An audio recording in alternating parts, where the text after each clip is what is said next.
Iya, ada yang bisa dibantu. Bisa tolong dibuka pintunya, Pak. Saya tunggu ya. Buset, bisa aja dokter Mirsa bercanda kayak gini. Aku juga baru sadar sih. Aku lalu membuka pintu dan menemukan dokter Mirsa sudah berdiri di depan pintu. Baru kali ini aku melihatnya secantik ini.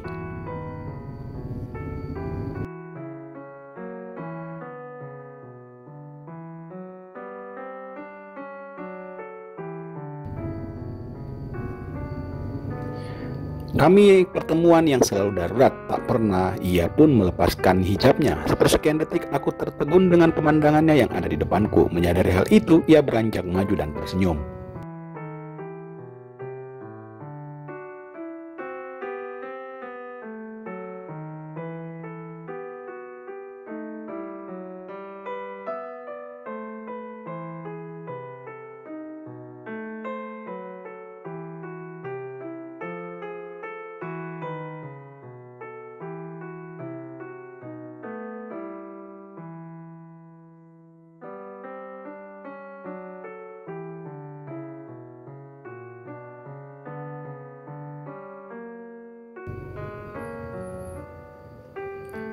POV 3, sisi lain dan mata lain.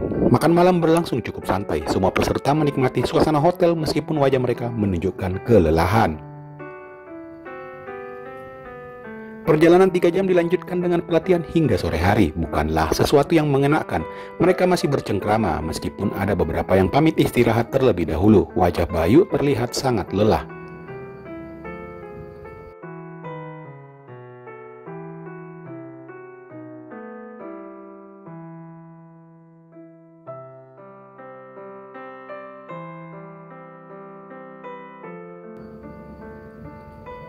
Meski hanya mendampingi peserta, ia baru saja juga mendampingi dokter Mirsa. Hanya seperti itu, tapi karena pertama kali mereka seperti itu, rasa lelahnya nampak berkali lipat.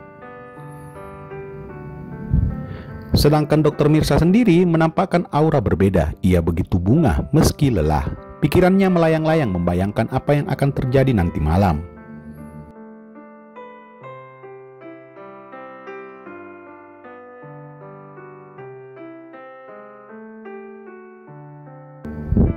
Di meja lain, ada seseorang yang nampak tidak tenang. Sejak 2 minggu lalu ia merasa ada yang tidak beres.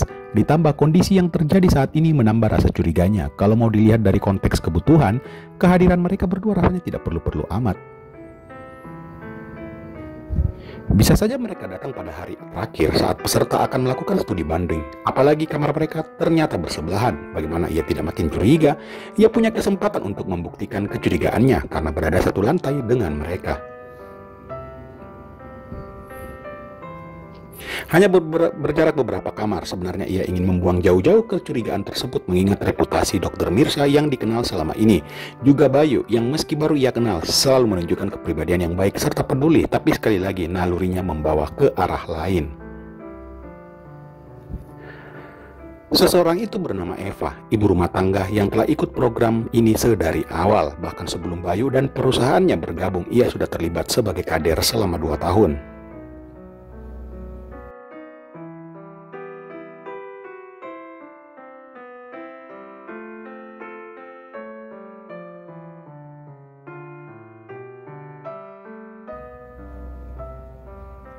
Sebelum itu, ia juga aktif pada kegiatan sosial lain, terutama di bidang kesehatan ibu dan anak. Wanita berusia 30 tahun ini sudah menjadi bagian dari pengurus program sejak 6 bulan lalu. Keuletan dan dedikasinya tak bisa diragukan lagi. Eva sudah menikah dan memiliki 2 anak. Suaminya adalah seorang perawat di rumah sakit di mana dokter Mirsa memimpin. Maka dari itu ia begitu paham tentang reputasi dokter Mirsa. Ia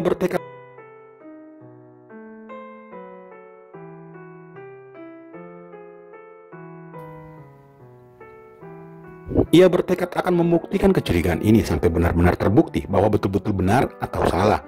Eva menyusun rencana untuk keluar dari hotel dan baru akan kembali sedikit lebih larut. Sampai-sampai ia mempengaruhi rekannya untuk menemaninya ke salah satu mall dengan dalih jalan-jalan. Rekan yang ia ajak ada 2 orang, keduanya berbeda kamar dengannya. Rekan satu kamarnya sebenarnya diajak juga, tetapi yang bersangkutan beralasan ingin istirahat.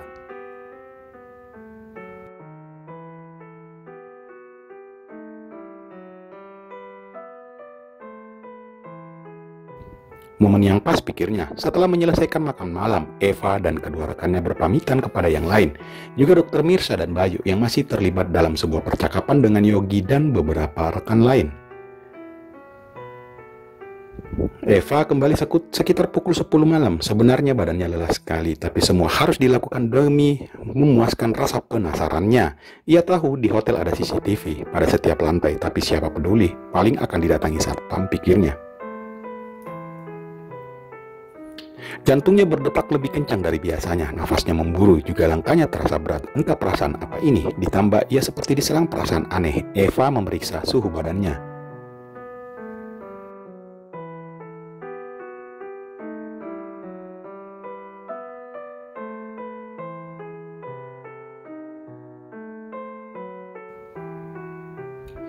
Biasa saja, tapi rasanya darahnya panas sekali. Ia juga berkeringat sekali lagi. Timbul perasaan aneh dalam otaknya.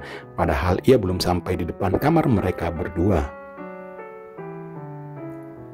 Ia jadi mengingat terakhir bertemu dengan suaminya terjadi 3 minggu lalu. Cukup lama karena suaminya harus shift malam terus lalu datang di rumah. Setelah selesai 2 hari, malah ia yang harus berangkat ke sini.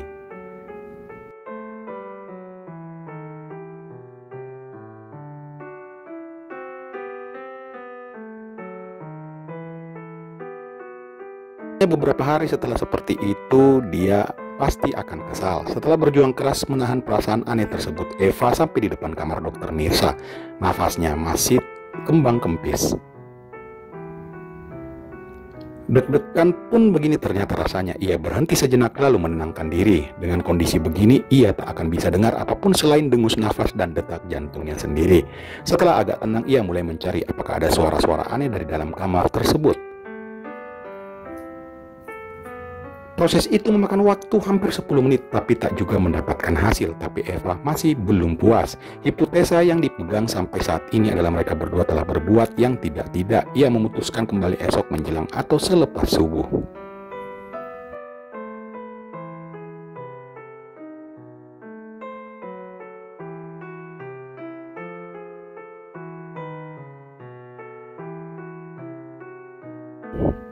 Mungkin mereka berdua masih lelah, begitu alasan yang ia buat sendiri. Eva kembali ke kamar dengan perasaan campur aduk. Ia tidak bisa tertidur, ia hanya bisa berbaring hadap kanan, hadap kiri, terlentang lalu tengkurap. Rekan sekamarnya malah sudah lelap. Pukul 3:30, Eva terbangun, sepertinya mimpi buruk. Ia sampai berkeringat. Setelah sedikit tenang, ia ingat kalau punya rencana yang belum dilakukan. Maka dengan pakaian seadanya dan cuci muka ala kadarnya, ia keluar kamar. Jantungnya kembali berdetak cepat seperti tadi malam. Ia bergegas ke tujuan, menenangkan diri sebentar, lalu memasang telinganya sedekat mungkin. And then suara itu. Jantungnya justru makin kencang berdetak. Ia tak habis pikir akan mendengar suara-suara ini. Kencang sekali rasanya dan ia kenal betul suara siapa ini.